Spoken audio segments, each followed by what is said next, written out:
Widowedgeek 11 Moments. I have largely, in the 8 years since Angela's death, learned to live again. I spent the months after her death in a sort of limbo. That limbo had many aspects. I felt very alone, and I completely lost direction in life, and at times I did not even want to go on living. One of the most common and powerful things I went through was when the realization that she was actually gone and I was never going to see her, talk to her, or hug her ever again hit me. When it did, I would be completely numb, frozen into complete inactivity, facing a black hole of an empty future that would suck me into complete destruction.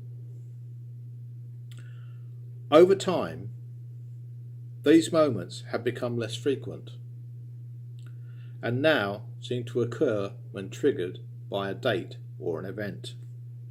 A few weeks ago, I suffered one of those moments.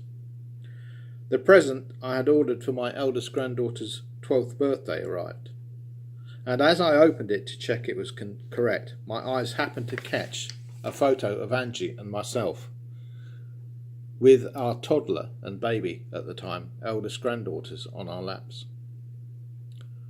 At that moment, I was hit by the realization that Angie would not see our eldest granddaughter become a teenager, or even see the youngest one at all. Now, these things are obvious, but in that moment, it hit me like a brick to the back of the head. I came very close to shutting down, which is how I used to deal with this. Shutting down for me used to mean just that, not wanting any contact with people or the world, closing myself off, perhaps even going to bed and staying there for a few days.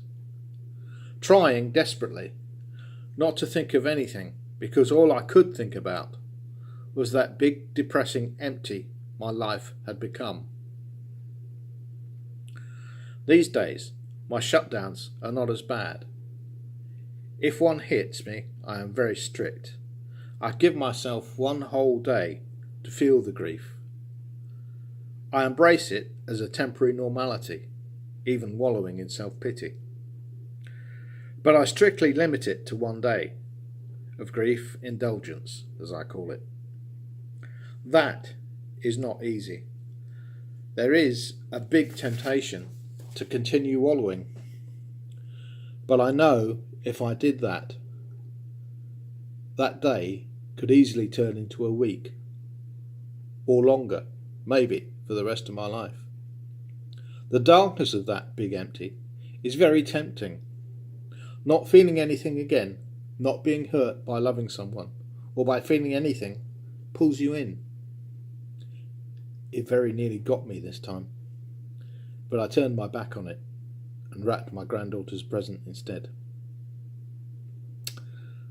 Hope this is useful to you. I don't know. I'm just talking about my experiences, and I can't really say anything else. Till next time, bye.